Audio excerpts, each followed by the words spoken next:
stand and let us pray. Amen. Okay, good morning. Before we start our discussion, may I ask Miss Secretary to please check the attendance and give it to me later on. Alright, everyone. I prepared some icebreaker before we start our discussion. We will call it the heart breaking. Please stand and form a circle. Here's the mechanics of the game. First, hold each other's shoulder. Then if I say move on, we will jump forward. If I say let go, we will jump backward. And if I say forever alone, jump 100 degrees. Okay, let's do it together. Move on. Let go. Move on. Move on. Let go. Forever alone. Okay, thank you. Who among the three are you? Are you the person who is moving on? Or maybe the one who is always looking back at the past and maybe you just want to be forever alone? Before we go on to our lesson proper, now let's have an activity called Complete Me. I will be grouping you into two and you will going to complete the jumbled words in front. The group who can complete the most words will be given additional points later on our activity. Okay, the first one. Correct, it is school. The second one. Very good, it's culture. Next. Excellent, it is teacher. The next one. Very good, it is catalyst. Very good, everyone. In this jumbled word, we have formed what the topic is all about. The teacher as a school, culture, catalyst. So, when we say catalyst teacher, the term catalyst teacher is used to describe the teacher's role, and the teacher's role as a catalyst is to investigate, form, and from perspective of prospective teachers. As we all know, teachers are responsible for taking and for imparting us knowledge, fostering critical thinking skills, and nurturing students' curiosity and love for learning.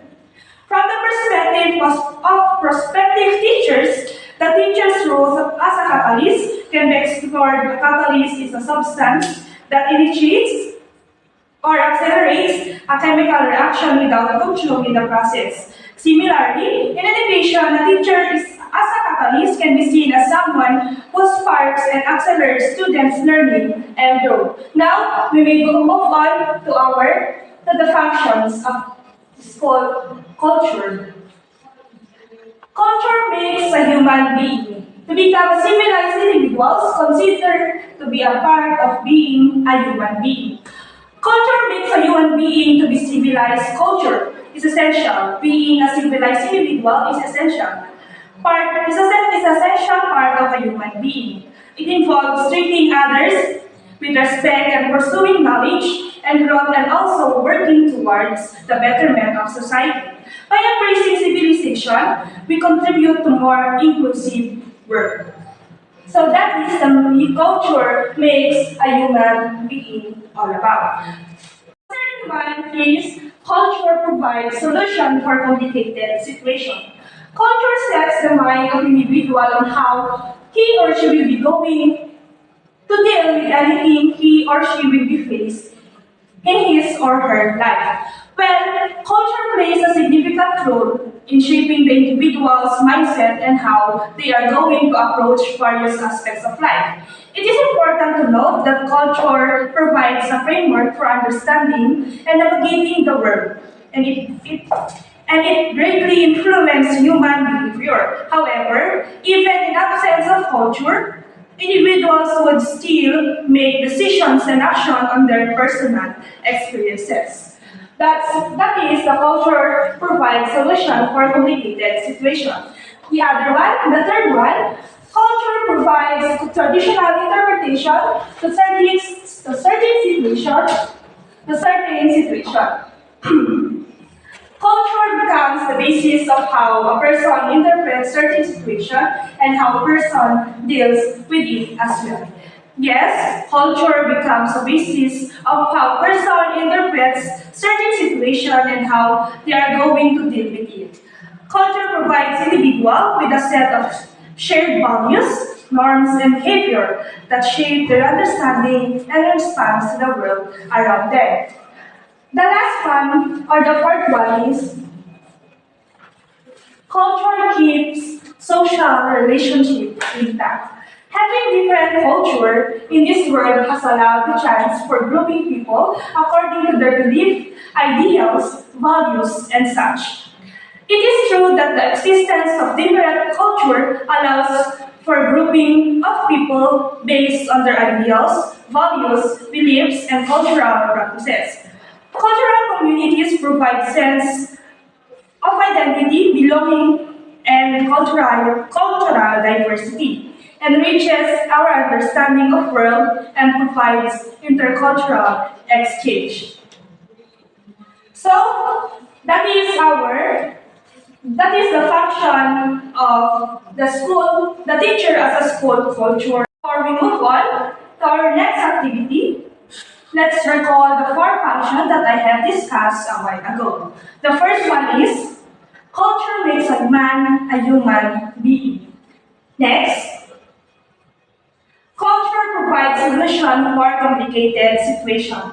Next, the third one, culture provides traditional interpretations to certain situation. The last one, or the fourth one, is culture keeps social relationship intact. So class, any questions or clarifications about our topic today? Okay, thank you. Thank you for listening and for cooperating. Okay, now as we learned about the sub-function of the teacher as a school culture catalyst, we will go on to our activity. If you really listen and understand our topic today, you can answer what is being asked. This game is called Guess What Culture Am I? You have 10 seconds to write your answer on the board that I've given to you. I will read the questions twice and you will write your answer on the board. After I read the questions, you have 10 seconds to think and write your correct answer. The team that gets the correct answer will have the points. Then the team with the most points win the game. Did you understand, class? Okay. So, here is the question number 1. Culture set the minds of an individual on how he or she will be dealing with anything he or he will face on his life. Again, culture set the minds of an individual on how he or she will be dealing with anything he or she faces in his or her life. Okay? Time's up. The answer is culture provides solution for complicated situation. Next, number 2 question. Culture becomes the basis of how a person interprets certain situation and how a person deal with it as well. Again, culture becomes the basis of how a person interprets a certain situation and how a person deal with it as well. Okay? The answer is provide traditional interpretation to certain situation. Next, the third one, having different cultures in this world has allowed the chance for grouping people according to their belief, ideals, values, and such. Again, having different cultures in this world has allowed the chance for grouping people according to their ideals, values, beliefs, and such. Okay, time's up. The answer is culture keeps social relationship intact. So the last question. To become a civilized individual is considered to be part of the human being. Again, to become a civilized individual is considered to be a part of being a human being. Okay, time's up. The answer is culture makes a human being. Okay, thank you class for cooperating today to our discussion. I'm going to give you our quiz today. I will be creating the Google Classroom and you will going to answer it there. I'm going to give you some assignment to do. This is a creating infographic about the function of a teacher at a school culture catalyst. The rubrics of this is the content is 50% and the structure is 50% overall 100%. Okay, thank you guys.